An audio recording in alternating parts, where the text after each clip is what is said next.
Ladies and gentlemen, in this RedGamingTech.com video we're going to be talking about Xbox One and Live bans. Now there has been some confusion on if you become banned from Xbox Live, do you lose access to the games that you actually have in your games library? This question was actually originally raised on Twitter, which spurned, well, quite a lot of rumours and speculation based on this because of the answer from Xbox support. I'll read you guys a quote from it. If your account is banned, you also forfeit the licenses to any games that you have access tied to it as listed in the TOU. End quote. So, is that all? Nope, that's not all. Major Nelson, in an interview, shot this down. He basically stated, and I quote, that you would always have access to the games you have purchased, and this is whether you're banned from Xbox Live or not.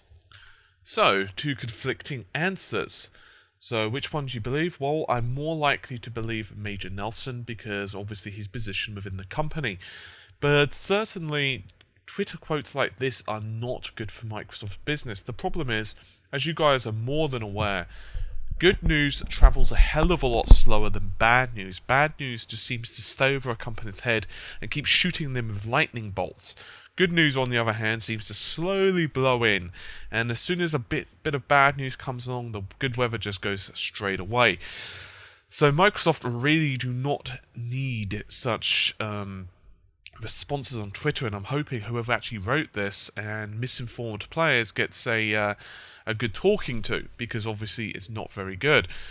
So one of my thoughts on this in terms of the Xbox One and game bans, the problem is, in my opinion, Microsoft are 100% right not to ban you in terms of your library of games. Sure, if you're a pain in the ass and you grief players or whatever, so you send threatening messages and otherwise you're a pain in the butt on Xbox Live, then rather obviously there should be some level of punishment there in terms of, let's say, you're exploiting a certain game mechanic. But other than that, I don't think you should actually lose access to the library of games that you've already bought. It's not really fair, and more to the point as well, for Microsoft, it wouldn't really be good PR.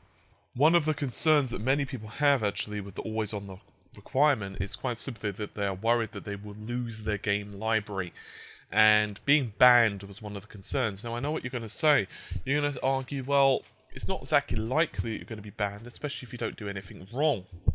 On the other hand, people understandably just don't like the idea of the thought of I could lose all my games library simply if I am even accused of being banned. And people just don't really trust stuff like that. Which I suppose, when you consider that you could have potentially, let's say, 500, 600, 700, even £800 worth, or dollars of course, worth of games on your account, then I can think it's going to be understandable that this could be a bit of a concern for you. Anyway, I think it's good that it's been debunked. In other words, that it has been pretty much confirmed that this is not the case. If you become banned, then you of course lose your ability to play online, which is understandable and exactly how it is right now. On the other hand, you do not lose your ability to play games, so you can still play the single-player games just how you can on the Xbox 360 if you're banned.